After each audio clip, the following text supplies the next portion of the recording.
I'll make a brand new start of it in old New York.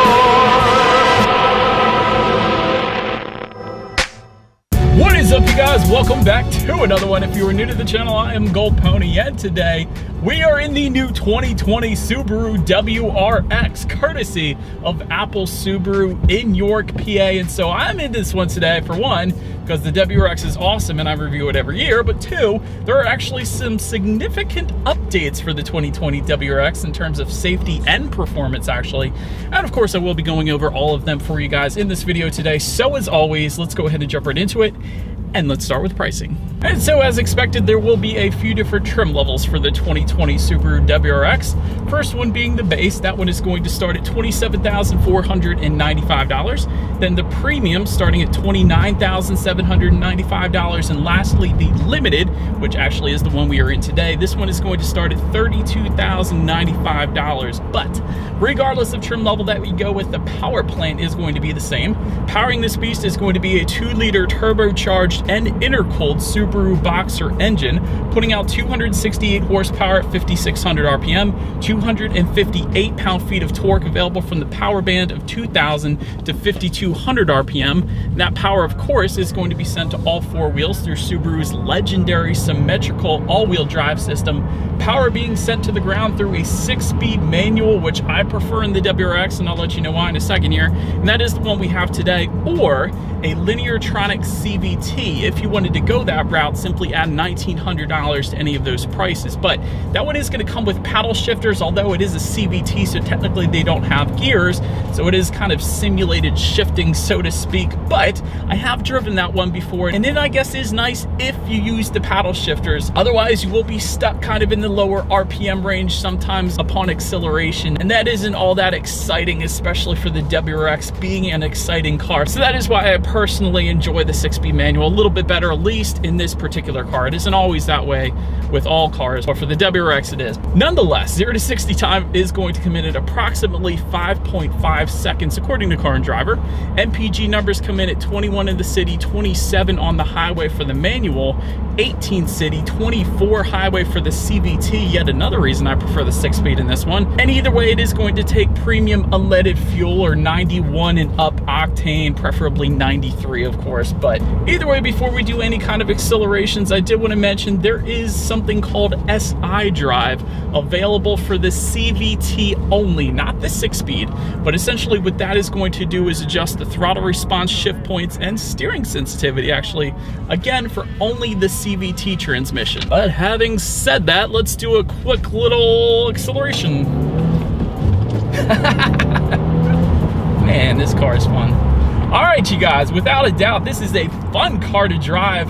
Certainly no issues with finding the grab points, although I will say one thing. I'm coming off reviewing, just test driving the STI, and this shifter is a little bit longer of throws, comparatively speaking. I will say I did enjoy rowing through the STI shorter throws a bit more, of course, although this one's not bad. But having said that, there is a short throw shifter available for the WRX, which is why I am mentioning it. That might be one option that you may want to go with on this one. But either way, certainly no issues with finding the grab points. Clutch feel is nice, so I am enjoying driving the 6-speed that we are in today, and you'll get used to it too.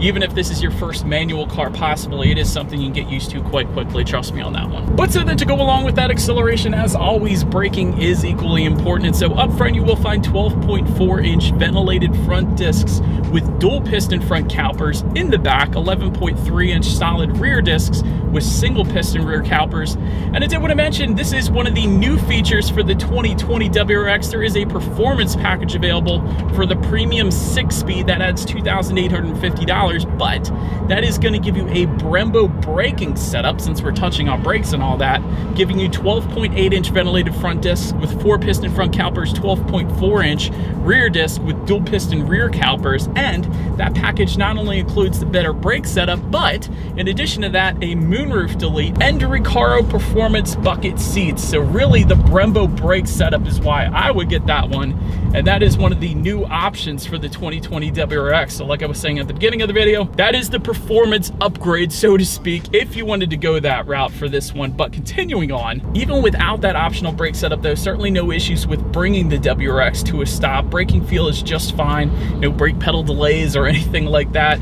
Then touching on suspension and handling a little bit, suspension is actually going to differ slightly depending on the trim level. For instance, base trim up front, you're going to get a strut type front suspension. In the back, a double wishbone type rear suspension, front and rear stabilizer bars. Of course, that is pretty much as expected. However, the premium trim is where it does get a little better, at least concerning the suspension. For instance, premium and limited trims are both going to give you an inverted type front suspension, which is the same setup as you will find on the STI, by the way. And by the way, that's a big deal, I guess, because it provides a little extra rigidity. But anywho, it is a little bit better than base WRX, I guess. But same setup in the back. As far as the steering feel goes, feels just fine to me. STI does have a little heavier weighted steering wheel, but the WRX feels just fine. No issues there. As far as cabin noise goes, what I enjoy about this one is hearing that turbo whistle as you get higher up in the RPM range, and you can definitely hear it. It is definitely a plus side in my book. But perhaps one of the drawbacks, and it's really to be expected, is the ride quality. You are going to feel a bit more of the road whether you're driving a WRX or an STI. So I guess if you don't mind that, and I really don't, honestly, if this is the kind of car you're looking at, you really shouldn't mind that kind of thing. And really, it's not all that bad. It is something that you get used to. And for this being one of the best cars to drive in the snow, hence its rally heritage, it is certainly something that wouldn't bother me personally, but I do have to mention it. And touching on visibility a little bit, I can see perfectly fine out the back. Certainly no issues there, and you're not going to have any issues really in four-door cars anyways. But that, of course, is right on point as well. But that about rounds up the performance segment of this review. Let's now go ahead and take a look at the exterior, and I'll continue to mention the changes as we go on here on this 2020 Subaru WRX. All right, so here it is, the 2020 Subaru WRX, dressed in black. Looks absolutely amazing, all black actually. But anyway, let's go ahead and make our way to the front. To the sides, projector beam halogen headlights you will find on the base and premium trim levels. However, if you were to go with the limited like we have here today, you are going to get LED steering responsive headlights, which is amazing. That means when you're going around a bend at night, those headlights will swivel based on your steering angle, basically, better illuminating what is around the bend. So really, that's a safety feature in itself. And by the way, the limited trim does also give you LED fog lights just below. Premium trim will give you halogen fog lights, so you still got fog lights there, but they're going to be LEDs with the limited though. Matte black accents can be found in that middle of the front bumper, although they do blend in quite nicely in this black exterior that we have today. Did want to also mention the ventilated hood will be sending air directly into the engine mounted intercooler, so it is functional and it looks good, believe it or not. So overall, the front end on the 2020 WRX definitely looks amazing. But making our way to the side, black window surrounds once again tying together with our black exterior that we have today. WRX badging within that front fender, so that's been there for quite a while now. That always looks good. When it comes to the side mirrors, you will get body colored power adjustable side mirrors that will come standard, and they are actually heated as well. That also comes standard, so that is a very good thing considering these cars are quite often driven in the snow, hence their rally heritage. So did want to also mention there are integrated turn signals that will be optional for the limited, although we do not have them today because, again, they are an option. So that's pretty cool as well. But now let's go ahead and make our way to the wheel setup. They are going to differ amongst the trim levels. 17 by 8 inch aluminum alloy wheels will come with the base. 18 by 8.5 inch aluminum alloy wheels is what you're looking at right now, by the way, but that is going to be found with the premium and limited trim levels. And they will come with the double 5-spoke design, dark gray finish. And of course, love the side skirts on the WRX. Definitely looks right at home on this car. So overall, quite a nice blacked out look to the limited WRX that we have here today. But now, let's go ahead and make our way to the back here. Shark fin antenna can be found up top, of course. Low profile spoiler can be found on all trim levels. I remember back when this generation WRX came out, the base trim level did not have it, although all of the trim levels do have that now, so in case you were curious about that. But let's just skip right now to the fun part. Integrated rear diffuser down below there. Dual exhaust outlets with quad stainless steel tips. So you guys know what we have to do next. Not going to go too crazy here, but as always, here is that exhaust clip.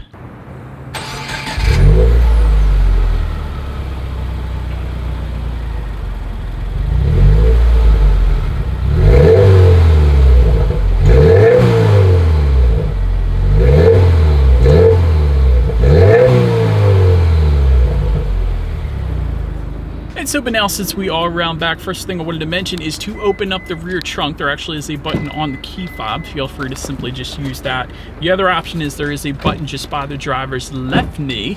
That is yet another way you can open up that rear trunk there. But once opened up, cargo capacity is going to come in at an even 12 cubic feet. If that was not enough space for you, there is a 60-40 split, so that provides a ton of additional space there if you needed it. Making our way then to the rear legroom, that comes in at 35.4 inches. So for reference, I'm an even 6 feet tall. This is how much space I have back there. Did want to also mention for those rear passengers, there is a rear center armrest with cup holders that will come standard on all trim levels. No rear ventilation, unfortunately, but I did find that those rear seats were pretty darn comfortable. So if you were to go on a long road trip, rear passengers in the WRX certainly shouldn't have any issues there. Then make your way to the front seats. 6-way manually adjustable driver's seat will come with the base and premium trim levels. However, you will get a 10-way power adjustable driver's seat with the limited, and you will find cloth seating with the base and premium, leather seating with the limited. That's of course what you're looking at right now. And those front seats will be heated if you were to go with the premium and limited trim levels. And by the way, those heated seat buttons are located just behind the cup holders there. They are kind of tucked away, so I did want to mention that. But overall, seats are bolstered definitely quite well. Certainly no issues with holding me in place as I was going around the turns there. But so now let's go ahead and check out the steering wheel on the WRX. It is tilt and telescoping. It is leather wrapped for all trim levels with a flat bottom as well, in case you were curious. Then when it comes to the startup, let me first start by showing you guys the key here. You do have all of your buttons on one side of the key. Lock, unlock, and that button to pop the rear hatch. And by the way, the lock button is the Subaru logo in the middle of the key there. But to go ahead and start this one for the limited trim level at least, you do have keyless access with a push button start. And then therefore, to go ahead and start this one, all you need to do is simply put your foot on the brake and clutch and press that engine start button, which is located just by the driver's right knee. Base and premium trim levels, however, will still get that traditional key start, so it's whatever you like. But either way, once started up, gauges will do a full sweep. There is the tachometer on the left, speedometers on your right, small digital display front and center, giving you things like your SI drive buttons if you were to go with that CVT trim level at least. And if you don't, the 6-speed is basically going to tell you what gear you're in up there. Also your miles per gallon at any given time. And the additional gauge display that I found myself looking at every now and then is the one located up top of the infotainment screen, showing you things like your boost pressure, outside temperature, time of the day, and it was kind of fun looking at that boost pressure. I enjoyed that, but nonetheless, let's go ahead and make our way to overall interior quality. First thing I noticed when I got in this one, the power moonroof is going to come standard on the limited that we have today. It is optional on the premium. You cannot get it on the base, just in case you wanted that power moonroof. In addition to that, you do have aluminum alloy foot pedal cover, so did love that. No aluminum sill plates on the WRX, however, that you do get on the STI, so one of the little differences between those two.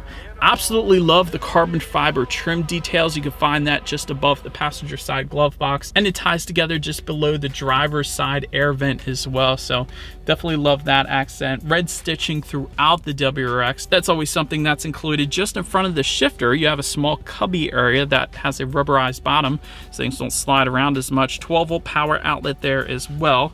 Just behind the shifter, a very small cubby area that can be found just in front of the two cup holders. But perhaps my favorite part now about the WRX that I just noticed this year reviewing these cars is, of course, you have a center cubby area, center armrest that has dual USB charging ports, auxiliary port, and 12-volt power outlet, and of course a little bit of a cubby area. But the best part about this center armrest is the top button there. You can extend that up, so if you're going on a long road trip, perhaps with the 6-speed, it is quite convenient to have your elbow resting on that armrest while you're shifting through the gears, as opposed to if you have it down, it's not quite as comfortable, at least if you're going on a longer road trip. If you're not, who really cares? But still, I love that it's there, at least for the 6-speed manual, so well done Subaru thinking of that. Now let's go ahead and make our way to the tech display on this one. 6.5-inch colored touchscreen display is going to come with the base. 7-inch colored touchscreen display is going to come with the premium and limited trim levels.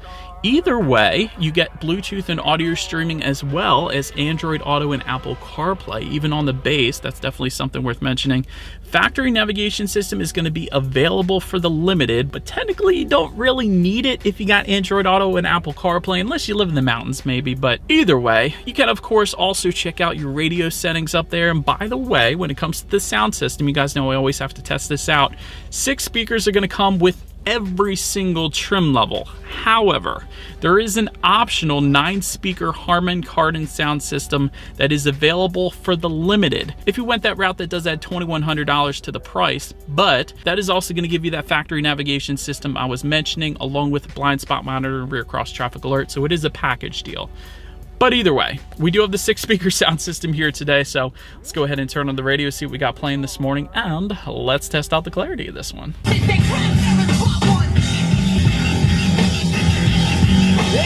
Wow, Rage Against the Machine. That was when I was like in I don't know, 8th grade, like a while ago. Rage Against the Machine, that was way back in the day. Sound system, honestly, it's not bad for a 6-speaker sound system. I will say that. I've heard much worse 6-speaker sound systems, so actually decent amount of bass there. It's one of those deals where you're going to enjoy hearing the turbo spool up a little more than you would care about the sound system, so at least that's my opinion, but it is all right for the WRX. But anywho, last thing I wanted to mention on that tech display is when you do put this WRX in reverse, and by the way, to put the manual in reverse, what you're going to want to do is simply lift up underneath the shifter, slide it into the back right-hand corner. Subaru did that to make it more of an intentional act, so therefore you're not shifting in reverse instead of 6th gear on the highway. So that is definitely pretty nice that Subaru did that. So simply lift up underneath, slide it into the back right-hand corner, and every single trim level then is going to give you a rear view camera letting you know who or what is behind you, which is always going to lead us into safety. And so to start, there are front, side, and side curtain airbags, also a driver's knee airbag up front as well. In the back, you're going to have latch, aka lower anchors and tethers for children for the rear car seats. Along with that, rear child door locks, tire pressure monitoring system will come standard. And with any WRX paired up with the CVT transmission, you will also find Subaru EyeSight, giving you things like adaptive cruise control, pre-collision braking, and lane departure and sway warning. And so, but that is about it for this one, you guys. Thank you so much for watching. Feel free to follow me on social media at the bottom of the screen there if you like. Be sure to hit the subscribe and the bell notification button if you're into new car reviews. That is what we do here on this channel. After all, do appreciate you guys watching more than you know, and I will see you guys in the next video. Stay gold.